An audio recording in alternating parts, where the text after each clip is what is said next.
Peace and blessings and namaste to all light warriors, workers, and everything in between. It is I, Sophie, today, and the purpose of this transmission is what is the conclusion of the matter. In the movie The Matrix, the very first one, Morpheus was tied up in a chair, and Agent Smith said something very, very profound, if you were paying attention. He himself was talking about how they created a perfect matrix, which was peace and harmonious, balanced and fair. And then throughout time of existence, the people didn't like that matrix, and they sought to destroy it.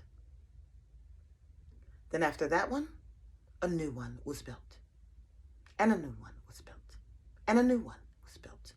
Now, what do I mean by your matrix? I'm talking about your society, your governance, your rules, your regulations, your conduct, your politics, your spirituality, your ethnics, your morals, everything. Right? And you have seen, those of you who like religious texts and historical accounts, you have seen that throughout centuries and centuries and centuries, something old is destroyed, something new is built. And it lasts for a season.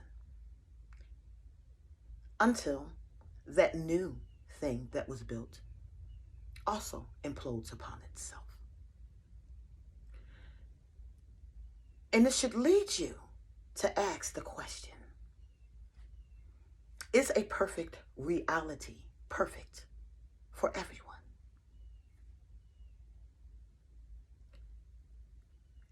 And it should lead you to the conclusion that it is impossible.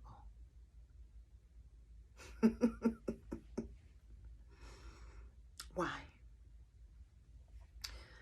The Creatrix, has equipped each of us with the divine spark, the spirit of source. And with this divine spark, the spirit, comes independent thought, creativity, innovation, perspective. Big Brother Tahuti, one of the wisest of the elders, said, and always continues to say, all truths are but half truth.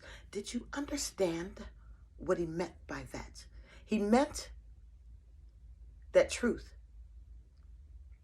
is subjective, relative to the perceiver, the experiencer of the reality and that truth.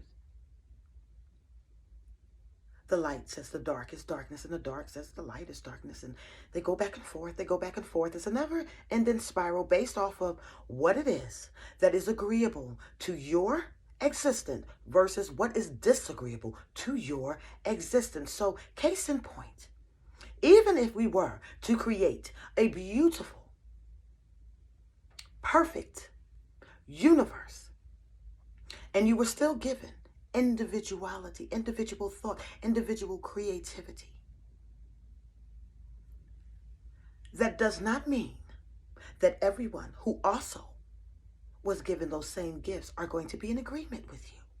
Factions will continually split and form based off of like-minded individuals. What am I meaning? I'm meaning that even if a perfect paradise was created, it would not be a paradise for everyone. Do you get it? And we can build and destroy and build and destroy and build and destroy. But the only conclusion, the only logical conclusion of this matter, knowing that everyone's not going to see things the same way, that all truths are only but half truths, and people are going to stand on their square on what it is that they believe, their heartfelt truth. and they'll defend it to the death. The only conclusion of the matter is to allow the individuals to live out or play out the reality that they think is more appropriate for them.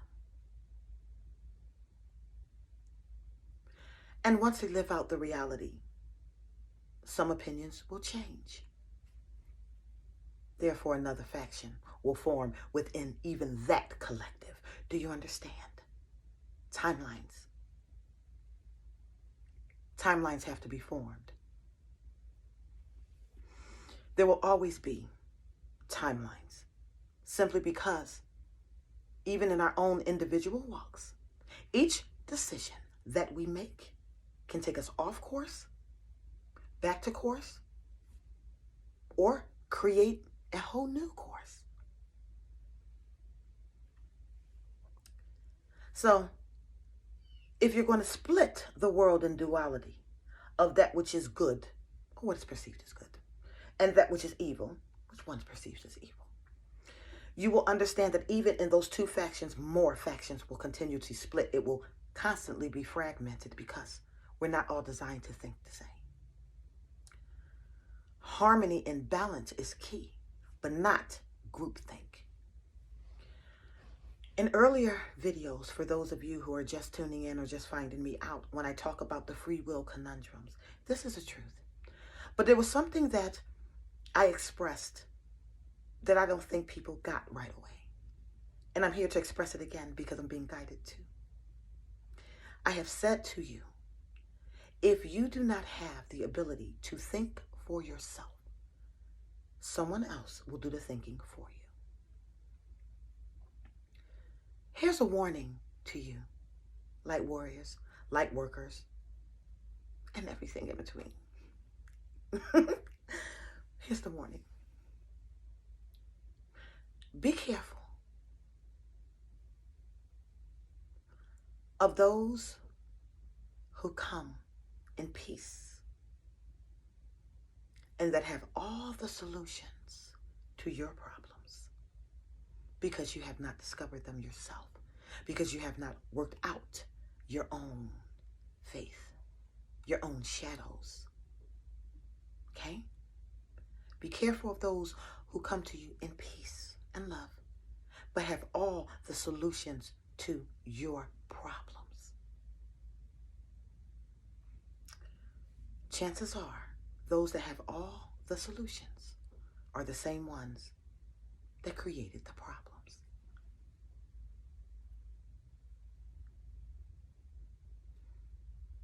I get in trouble when I talk like that. I'm still going to do it. I'm just still going to do it. I just am. What I'm saying to you, okay, and I'm trying to be as diplomatic about it to give you food for thought because I don't want to think for you. I don't. This earth was given over to humanity. The Elohim was ordered off the earth at a certain amount of time because they weren't supposed to rule over you. We weren't supposed to rule over humanity. We were supposed to equip you with knowledge, understanding, wisdom, so that you can make the proper decisions to self-govern. This earth realm was given to you.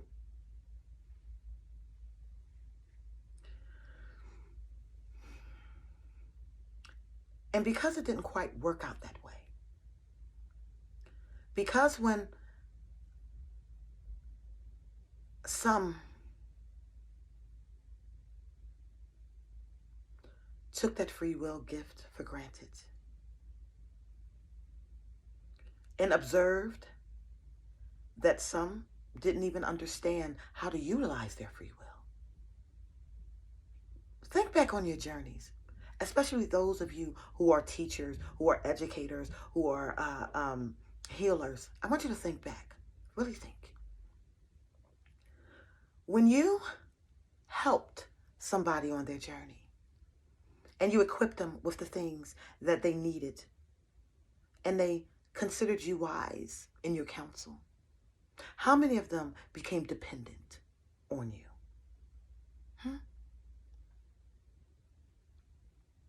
Do you understand what I'm saying? There are some who develop dependencies because they're too afraid to stand on their own. They're too afraid to try something new. They're too afraid to go against the grain.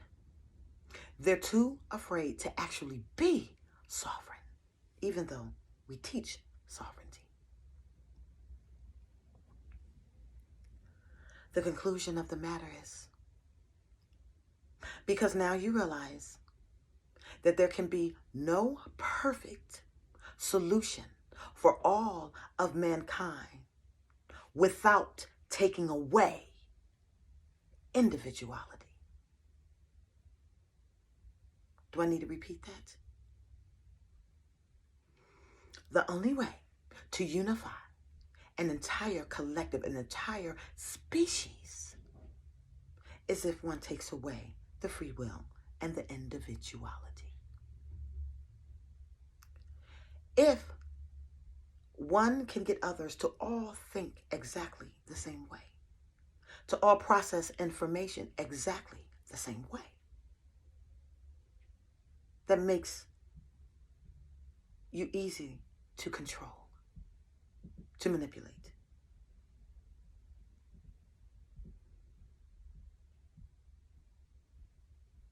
Say you get it done. Say you actually pull that off.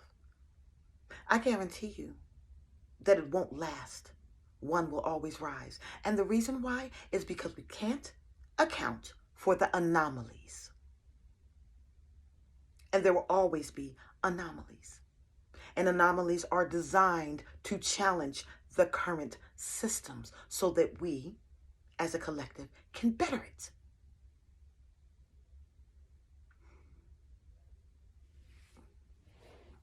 Am I talking in a language that you can understand? The only way to satisfy an entire group of beings is to allow them to live out the experience that they think is agreeable to them. Hence, timelines. Not just two, many. Okay? You have to keep your sovereign, independent thought. You were designed to do this because you have to give and receive information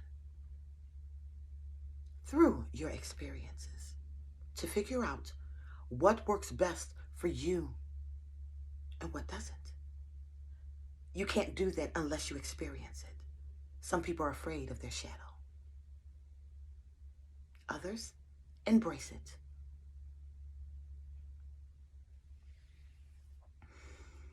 While you're making these decisions, remember,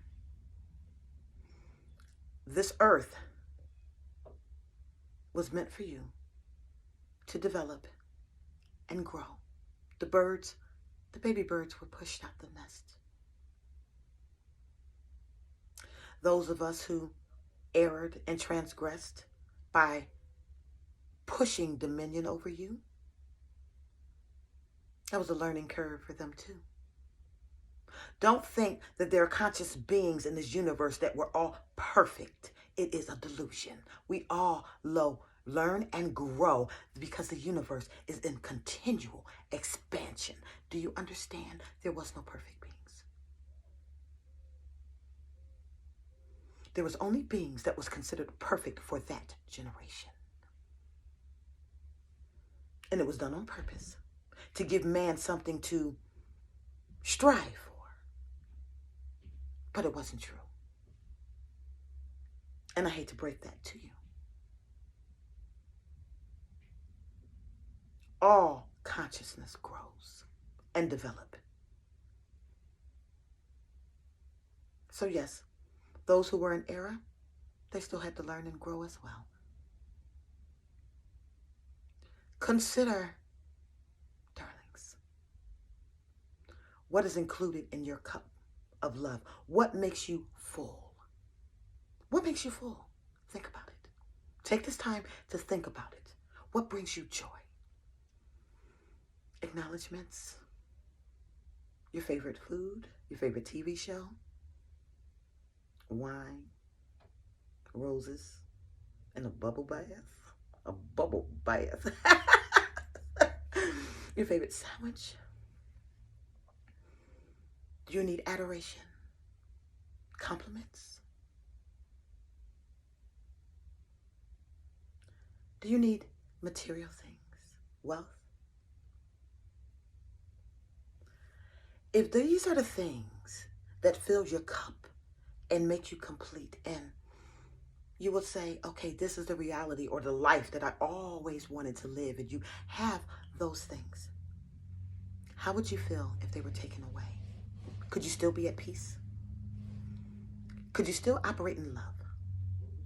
Could you still be beautiful?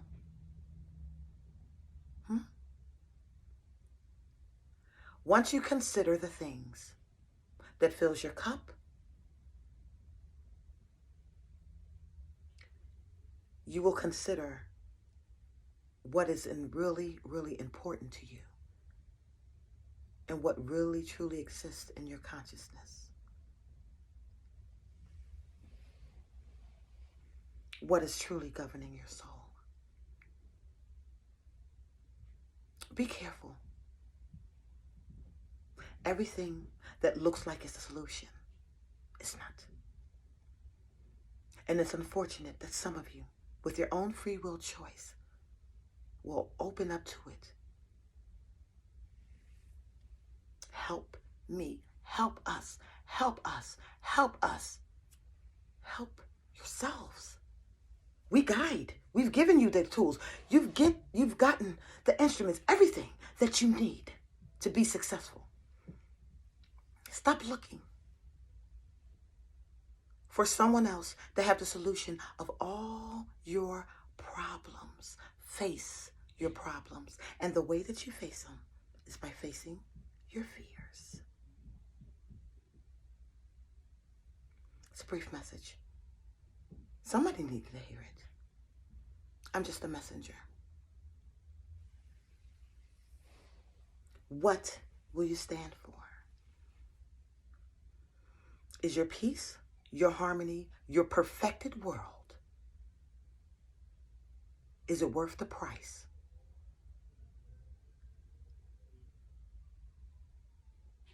Of your sovereign divinity and independent thought? I am Sophie. I love you all.